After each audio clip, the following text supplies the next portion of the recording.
नमस्कार। वक्त हुआ है मसला का और मैं हूं आपके साथ गौरव राजेंद्र। हरियाणा विधानसभा बजट सत्र के दूसरे दिन की कार्यवाही में विपक्ष के नेताओं ने सवाल किए, जिसका संबंधित मंत्रियों ने जवाब दिया। सदन में राज्यपाल के अभिभाषण पर चर्चा हुई। सदन में कालांवाली से कांग्रेस विधायक शिशपाल केहरवाला ने सरकार से साल 2023-24 और साल 2024-25 के दौरान सिंचाई के लिए दिए गए पानी का ब्यौरा मांगा। इस पर मंत्री महिपाल ढांडा ने कहा कि किसानों को पिछले साल की तुलना में इस साल ज्यादा पानी दिया गया और कई बार बारिश कम होने से भाखड़ा बांध में जलस्तर कम होने से पानी की आपूर्ति में थोड़ी दिक्कतें आ जाती हैं।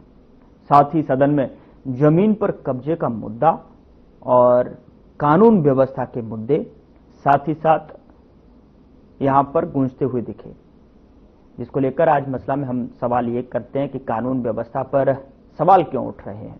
सवाल ये भी है कि बजट सत्र के दूसरे दिन क्यों सरकार विपक्ष में नोक-झोंक देखने को मिली।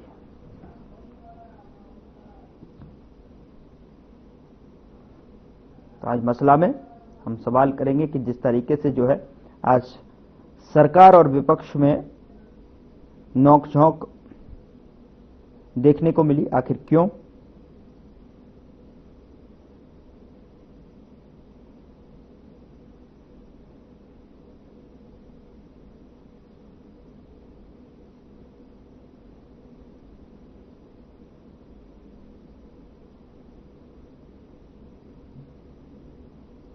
साथ ही साथ आपको बता दें कि जिस तरीके से आज हरियाणा का बजट सत्र के दूसरे दिन यहां पर जो मुद्दा देखने को मिले वो कानून व्यवस्था से जुड़े हुए भी मुद्दे थे।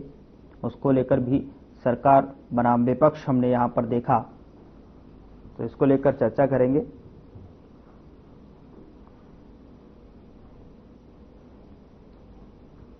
हमारे साथ एक पैनल जुड़ा हुआ है, उसका तारुफ मैं आपके साथ करा देता हूं। उसके बाद चर्चा की शुरुआत करते हैं। संदीप आजाद हमारे साथ प्रवक्ता के तौर पर जुड़ रहे हैं, बीजेपी की तरफ से बहुत स्वागत है सर आपका। कमल हांडा जी प्रवक्ता कांग्रेस की तरफ से बहुत स्वागत है मैम आपका भी। और विनय यादव प्रवक्ता आम आदमी पार्टी की तरफ से जुड़ रहे हैं, बहुत स्वागत है सर आपका भी। संदीप आजाद जी, मैं आपके साथ चर्चा की शुरुआत करता हूं और आपसे जानना चाहता हूं कि जिस तरीके से आज की कार्रवाई आपने देखी, उसको किन शब्दों में आज डिस्क्राइब करते हुए नजर आएंगे आप। और चूंकि जिस तरीके से देखिए बहस देखने को मिली, सवाल जवाब देखने को मिले। आमतौर पर अमूमन होता भी यही है कि सवाल जवाब आते हैं, एक तरफ से सवाल आते हैं तो दूसरी तरफ से उनकी उम्मीद जवाबों के तौर पर देखने को मिलती है। वही आज के दौर पर हुआ, लेकिन नोक-झोंक भी यहां पर देखने को मिली। लेकिन जिस तरीके से जब सदन चलता है तो ये होना भी चाहिए। तो उसको लेकर संदीप जी, मैं आज की कार्रवाई पर आपका ध्यान केंद्रित करना चाहूंगा और डिस्क्राइब किन शब्दों में आप करते हुए नजर आएंगे संदीप जी। हर खबर के दर्शकों को सबसे पहले मेरा नमस्कार और सभी पैनलिस्ट जो साथी बैठे हैं सभी प्रवक्ताओं को मेरा नमस्कार। और आपने कहा कि एक नोक-झोंक आप देखने को मिली और वास्तव में ये एक स्वस्थ लोकतंत्र की निशानी है। जिस प्रकार से विपक्ष का काम है कि वो जनता के मुद्दों को सरकार के समक्ष उठाए और सरकार की भी जवाबदेही होती है कि वो उन सवालों का जवाब दे। और सरकार ने जो मुद्दे विपक्ष की तरफ से आज उठाए गए, विपक्ष के विधायकों की तरफ से जिन चीजों का जवाब मांगा गया, मुझे लगता है कि उनका पूरी तरह से सटीकता के साथ उनका उत्तर दिया गया और उससे विपक्ष भी संतुष्ट हुआ होगा। जिन जिन मुद्दों को लेकर के बात की गई उनमें सरकार के मंत्रियों ने, मुख्यमंत्री जी ने सब विषयों पर जवाब दिए हैं। और मुझे लगता है कि नोक-झोंक तो ये आगे सदन चल रहा है उसमें नोक-झोंक नहीं है तो फिर वो सदन मुझे लगता है कि इसमें मजा भी नहीं आता है। और ये जरूरी भी है कि इस प्रकार से एक समस्त बहस होनी चाहिए, मतलब लोकतंत्र के अंदर ये जरूरी है और जनता के मुद्दे उठाए विपक्ष। लेकिन विपक्ष का नेता अभी तक देखने को नहीं मिल रहा है कांग्रेस की तरफ से। पिछले डिबेट में भी कमल हांडा जी और हम थे तो कह रही थी कि नेता विपक्ष जल्दी होगा। तो जनता को अभी भी लग रहा है कि नेता विपक्ष कौन है सदन के अंदर, उसका भी इंतजार है अभी तक। और कांग्रेस मुझे लगता है कि अभी तक वो नेता विपक्ष वो चुन नहीं पाई है। उस पर अभी ससोपन की स्थिति है अभी कांग्रेस के अंदर। लेकिन फिर भी जो मुद्दे उठाए गए उनका सरकार ने जवाब दिया है और सरकार पूरी तरह से प्रतिबद्ध है हरियाणा के जनता के प्रति। 2 करोड़ 80 लाख जो जनसंख्या है हरियाणा की जनता है, उसके तमाम सारे मुद्दे जो भी विपक्ष उठाता है, चाहे वो वैसे भी मुद्दों का पता चलता है, उसकी जवाबदेही सरकार की है और सरकार उन पर अच्छे से काम भी कर रही है, उनका जवाब भी दे रही है। चलिए ठीक है संदीप जी, मैं आपके पास लौटूंगा सवालों के साथ में, लेकिन हमारे साथ कमल जी भी हैं। कमल जी, मैं आपके साथ आना चाहूंगा और आपसे पूछना चाहूंगा आज की कार्यवाही को लेकर आप किन शब्दों में जो है इसको डिस्क्राइब करती हुई नजर आएंगी, क्योंकि यहाँ पर कई सारे सवाल यहाँ पर विपक्ष के तौर पर जो है उठते हुए साफ तौर पर दिखाई दिए, चाहे वो कानून की व्यवस्था को लेकर हो, चाहे वो जो है दादूपुर जो नलवी नहर है उसका भी मुद्दा गूंजता हुआ दिखाई दिया। तो आप आज के दिन को जो है किस तरीके से अपने शब्दों में बयां करती हैं? कमल जी। गौरव जी, आपको नमस्कार। दोनों पैनलिस्ट भाइयों को भी मेरा नमस्कार, आपका चैनल देखने वालों को भी मेरा सादर नमस्कार। शुरुआत करूंगी एक शेर से। चंद गज की शहरियत किस काम की, चंद गज की शहरियत किस काम की, उड़ना आता है तो छत किस काम की। जब तुम्हें चेहरे बदलने का शौक है, भाजपाइयों को बोल रही हूँ मैं खास करके, जब तुम्हें चेहरे बदलने का शौक है फिर तुम्हारी असलियत किस काम की। इन्होंने कहा कि स्वस्थ लोकतंत्र में नोक झोंक होना जरूरी है, सवाल हो जवाब हो। सुनने में तो बहुत अच्छा लगता है संदीप जी, लेकिन क्या वास्तव में ऐसा हो रहा है 2014 ऑनवर्ड से? आप देखिए कि लोकतंत्र और संविधान की किस तरह खुलेआम धज्जियां उड़ाई जा रही हैं। अपराध पर हमारे नेताओं ने, कांग्रेस के नेताओं ने प्रश्न उठाए बहुत, और बड़े वाजिब भी थे और सही भी थे। नायब सिंह सैनी ने कहा था कि अपराधियों अपराध छोड़ दो, नहीं तो हरियाणा छोड़ दो। वो हमारे हुड्डा साहब की शब्दावली थी जब इनेलो का राज हुआ करता था और खूब गुंडागर्दी और फिरौतियां मांगी जाती थी दिन दहाड़े। अभी भी एक क्राइम हुआ लेटेस्ट 4-5 दिन पहले की, करण चौटाला ने, किसी ने उसकी गाड़ी को ओवरटेक किया, उसको बहुत बुरी तरह से पीटा। खैर वो एक अलग मुद्दा है। तो अपराध ये कहते हैं कई बार, कभी तो कहते हैं कि भाई अपराध कम हुआ है, FIR कम हो रही है। अरे भाई, जब आप FIR ही नहीं करेंगे किसी की तो अपराध तो अपना भी कम होता नजर आएगा। लेकिन रोज रंगदारी, आपकी ये फिरौतियां मांगे जाना, बम तक फूट जाना, 4 दंगे हो जाना, और रोज 4-5 रेप, 4-5 मर्डर, और खुले आम जो है फिरौतियां मांगी जा रही हैं। जब नायब सिंह सैनी इधर भाषण दे रहे थे कि अपराधियों अपराध छोड़ दो, उसी टाइम हिसार में गोलियां चल रही थी और एक दुकानदार को वहीं पर गोलियों से भून दिया गया। तो खैर अपराध में तो, और दूसरी बात ये कि ये सूचना हमें अपराध की हमें अखबारों से, टीवी चैनलों पर जो आप लोग दिखाते हैं वो झूठ तो नहीं दिखाते होंगे ना, कि आज यहाँ पर किसी का कत्ल हो गया, आज वहां पर किसी का कत्ल हो गया। 2-4 दिन पहले सोनीपत में एक दलित को अर्धनग्न करके बुरी तरह से पीटा गया, जातिवादी गालियां दी गई उसको। भाजपा ही होंगे और कौन करता है ये काम, और तो कोई कर नहीं सकता, क्योंकि सबसे ज्यादा दलित विरोधी तो यही पार्टी है जिसने आके देश का भाईचारा खत्म कर दिया। दूसरी बात, हमने दूसरे स्टेट से भी आ रहे हैं। सर वेट कीजिए, आप अपने टाइम पे बोलिएगा, ठीक है? दूसरे स्टेट से भी अपराधी आ रहे हैं। अपराधी यहाँ से तो कोई जा नहीं रहा, लेकिन दूसरे स्टेट से भी आ रहे हैं। इतनी हिम्मत बढ़ गई है उनकी कि उनको लगता है कि जब सैया बहे कोतवाल तो डर काहेगा। जब मोदी कालखंड की सत्ता है तो जो गुजरात में हुआ वही हरियाणा में, क्या पूरे देश में चल रहा है। चाहे यूपी ले लीजिए, चाहे मध्य प्रदेश ले लीजिए, कहीं भी ले लीजिए आप, ठीक है? अब मैं आऊंगी दादूपुर नलवी। अपराध तो खैर कम नहीं हुए हैं, और पुलिस के पास ऐसा भी नहीं है कि उनके पास इक्विपमेंट्स नहीं है, वेल इक्विप्ड गाड़ियां हैं, हर चीज उनके पास, हर सुविधा है पुलिस के पास, लेकिन फिर भी अपराधी पकड़ में नहीं आते। कभी आते हैं पकड़ में तो छूट जाते हैं। उसमें मैं उदाहरण दे दूंगी BSC के 3 दिन के IT सेल के बंदे थे, पांडे, पटेल और चौहान, जिन्होंने रेप किया। उसके बाद निर्लजता से मध्य प्रदेश में प्रचार किया, 7 उनको गिरफ्तार किया गया ढूंढकर, लेकिन 7 महीने के बाद वो बाहर आ गए, जबकि बेचारे निर्दोष लोग जेलों में पड़े हैं। एक 87 साल का आदमी जिसको सिपर नहीं दिया इन्होंने पानी पीने के लिए, वो बेचारा मर गया, लेकिन उसको सिपर नहीं दिया गया, उसकी रिक्वेस्ट किसी ने नहीं सुनी। खैर अब मैं आऊंगी दादूपुर नलवी पर। 2018 में जो हमने मुद्दा उठाया कांग्रेस पार्टी ने, और LOP की सीट की बात में मैं बीच में जरा जोड़ दूं कि LOP की सीट पर बैठने हुड्डा साहब को जरा नजर आ गया होगा, जरूर सभी को नजर आया होगा ना। बाकी जो तय करना है, और जब जो ऑर्डर आएंगे ऊपर से तो आ जाएंगे, सबसे सामने बात आ जाएगी। वो इतना बड़ा मुद्दा नहीं है जितने बड़े जनता के मुद्दे हैं, क्योंकि जनता बहुत बुरी तरह त्रस्त है, परेशान है। महंगाई से, बेरोजगारी में नंबर 1 है हरियाणा। महिला सुरक्षा का आप हाल देख लीजिए, 8-8 साल की बच्चों के भी रेप हो रहे हैं। पहलवान बेटियां, खेल कोच, और ये हमारी पुलिस कर्मियां कहाँ की थी, जींद की थी वो, जिन्होंने SP के खिलाफ शिकायत की थी। तो महिला सुरक्षा की बात पे भी हमने सवाल उठाए। मैं अब आऊंगी दादूपुर नलवी। दादूपुर नलवी हमने बनवाई थी कांग्रेस पार्टी ने, और उसका मकसद ये था कि ग्राउंड वाटर लेवल जो है बढ़े थोड़ा सा, लेकिन इन्होंने 2018 में उसको डीनोटिफाई कर दिया, और अब उसको 2024 में क्वाश करने जा रहे हैं, जो कि उसको इलीगल बता रहे हैं, ठीक है? तो उससे 50 करोड़ खर्च भी हो चुका है उस पर, ये भी मैं आपको बता दूंगी। 3 डिस्ट्रिक्ट को उससे फायदा भी होना था, सिंचाई की व्यवस्था होनी चाहिए हमारे किसान भाइयों के लिए। लेकिन क्योंकि ये किसान विरोधी सरकार है और इसलिए ये किसानों की भलाई तो कुछ चाहती नहीं। यहाँ पर मैं छोटा सा एक उदाहरण और जोड़ूंगी। 5 मार्च का, 5 मार्च को किसानों ने चंडीगढ़ में धरना करने की घोषणा की थी कि हम धरना करेंगे, लेकिन उससे पहले ही उनको अरेस्ट कर लिया गया और साथ में न सिर्फ अरेस्ट कर लिया गया, उनको नजरबंद तक कर दिया गया। 3 काले कानून लाने वाले भी यशस्वी प्रधानमंत्री थे जो अंबानी के लिए लेकर आ रहे थे 3 काले कानून, जिसके लिए किसान लड़े। ठीक है। हरियाणा की एक और बात बता दूं मैं कि पेपर लीक का भी मामला, मुझे लगता है अभी जब टाइम आएगा उसके ऊपर भी बात होगी। पेपर लीक का मामला भी अब आएगा। तो किसान की तो ये कहीं सही है नहीं, नशे के ऊपर बात नहीं करते ये। और जो गुंडागर्दी चलती है दिन दहाड़े, इसमें मैंने कहा कि अखबारों में जो न्यूज आती है वो हम कांग्रेस तो नहीं रहती ना, सब कुछ तो आपके अंदर है। यंत्र तंत्र मंत्र यत्र तत्र सर्वत्र, आपके दिए यंत्र तंत्र मंत्र यत्र तत्र सर्वत्र। आपके सवालों का जो आपने कमेंट किया वो संदीप जी इसका बेहतर जवाब देंगे। लेकिन विनय जी मैं आपके पास आना चाहता हूं और विनय जी आपसे भी जानना चाहता हूं कि आज के दिन को जो है किस तरीके से जो है डिस्क्राइब करते हैं और साथ ही साथ जो है जिस तरीके से जो मुद्दे उठाए जा रहे हैं, लॉ एंड ऑर्डर को लेकर जो मुद्दा उठा, हालांकि जो है टास्क फोर्स से जुड़ा हुआ भी मुद्दा उठता हुआ हमने यहाँ पर देखा था और उसका जो है सीएम सैनी ने जवाब भी दिया कि टास्क फोर्स अच्छे से जो है काम कर रही है और अच्छे तरीके से जो है बेहतर स्वस्थ एक लोकतंत्र में और जिस तरीके से यहाँ पर अगर कानून व्यवस्था की बात की जाए, लॉ एंड ऑर्डर की बात की जाए, उसे देने की हम जो है राज्य में कोशिश और पूरी तरीके से सरकार बाध्य है इसके लिए। विनय जी क्या कहना चाहेंगे आप? देखिए, आप सभी को मेरा नमस्कार, समस्त साथियों को आपको दर्शकों को मेरा नमस्कार।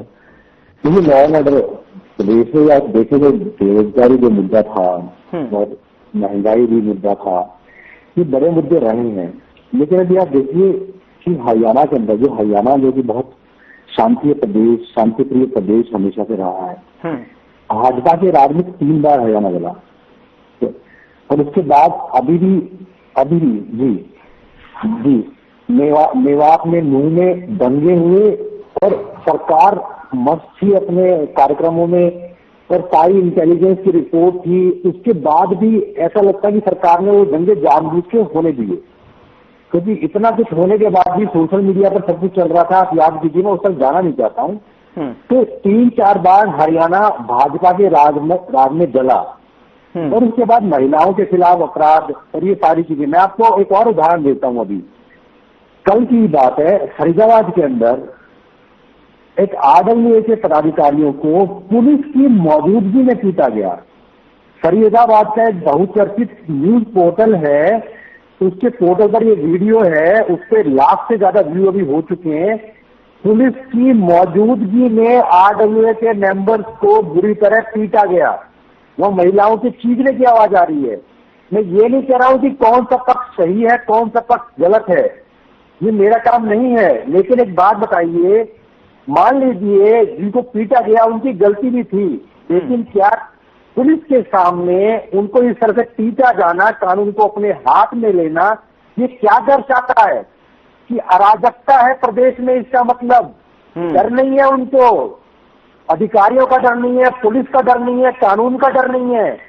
देखिए, और ऐसा होगा, ऐसा क्यों नहीं होगा भाई?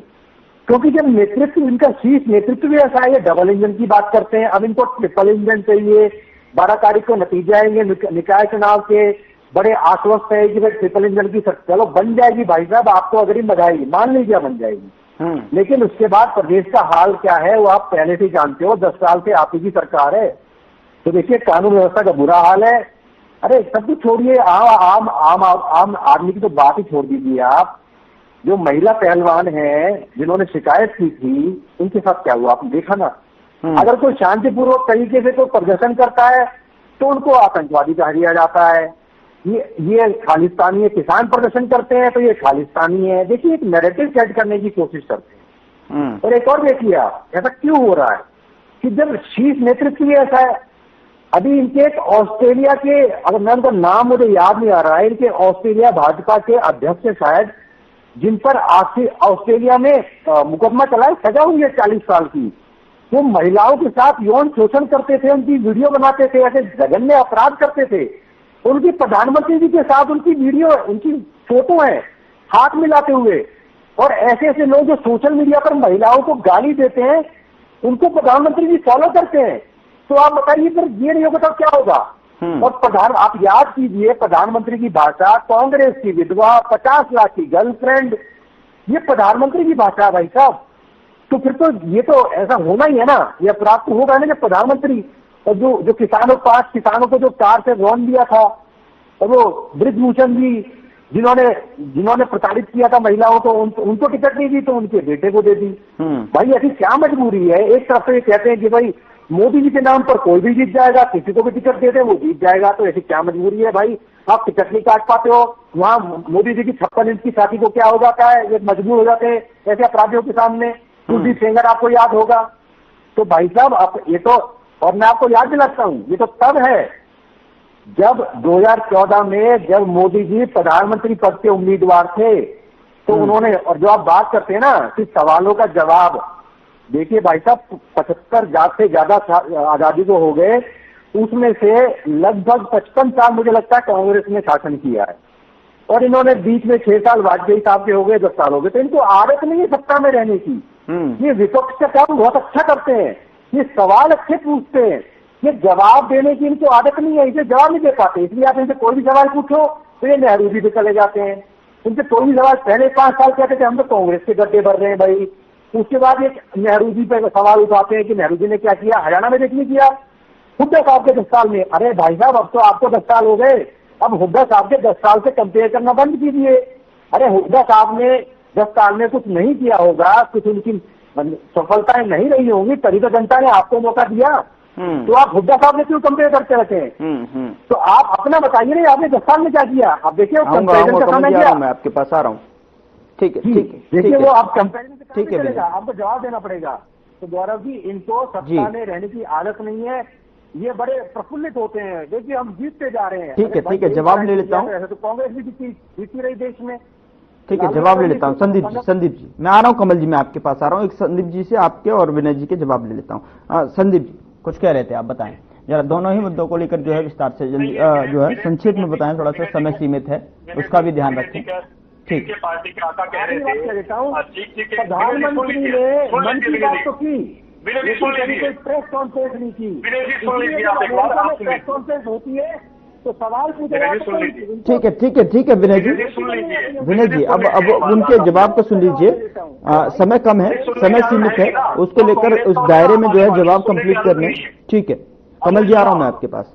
ठीक है, अब सुनिए संदीप जी बोलिए।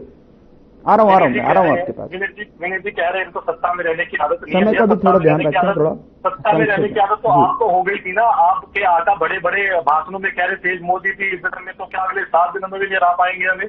क्या हुआ भैया, जनता ने आपको जवाब नहीं दिया क्या दिल्ली के अंदर? अभी किसानों की आप बात कर रहे हैं। मुझे लगता है कि सबसे ज्यादा खुशहाल अगर किसी प्रदेश का किसान है तो हरियाणा का है। आज आप देखिए ना, आपकी सरकार है आम आदमी पार्टी की पंजाब में, और पंजाब के अंदर उनकी हालत देख लीजिए ना एक बार। आप हालत देख लीजिए ना, आपकी सरकार तो वह लाठीचार्ज कराने पे लगी हुई है उनके ऊपर। विनय जी, आपकी सरकार लाठीचार्ज करवा रही है किसानों पे वहां पे। और आपकी योजनाएं आपने जनता को किस प्रकार से दिल्ली में बरगला करके रखा 10 सालों तक, उसका जवाब आपको मिल गया है। आपकी पार्टी के मुखिया दिल्ली से, नई दिल्ली से चुनाव हार गए हैं। आप किस मुंह से ये सब बातें कर रहे हैं कि इनको सत्ता में रहने की आदत नहीं है? और हरियाणा की जनता ने और देश की जनता ने तीसरी बार अगर भारतीय जनता पार्टी को चुना है तो वैसे ही नहीं चुन लिया गया है, क्योंकि उनके काम पे विश्वास है। वो जो भारतीय जनता पार्टी ने जो जनता के लिए कहा वो किया, इसलिए तीसरी बार सत्ता में है। इस बात को स्वीकार कीजिए आप लोग। आप अगर इतनी कमियां होती, अगर जितनी चीजें आप गिनवा रहे हैं, तो सत्ता में नहीं होते आज हम लोग ना, और आप लोग सत्ता से बाहर नहीं होते। आपकी हालत हमने देखकर पंजाब में तो हालत ऐसी है कि मुझे लगता है कि आपकी सरकार चलने की भी संशय लग रहा है हमें कि सरकार चलेगी कि नहीं चलेगी पूरे 5 साल। और आपके अरविंद केजरीवाल को जैसे ही सत्ता छूटी, उन्होंने पंजाब की तरफ रुख कर लिया। भैया किस प्रकार की राजनीति कर रहे हैं आप देश के अंदर? आपका जो मुखौटा है असली, जो जनता के सामने आ चुका है, पंजाब से भी आपका सुबड़ा साफ हो जाएगा जैसे दिल्ली के अंदर हुआ है।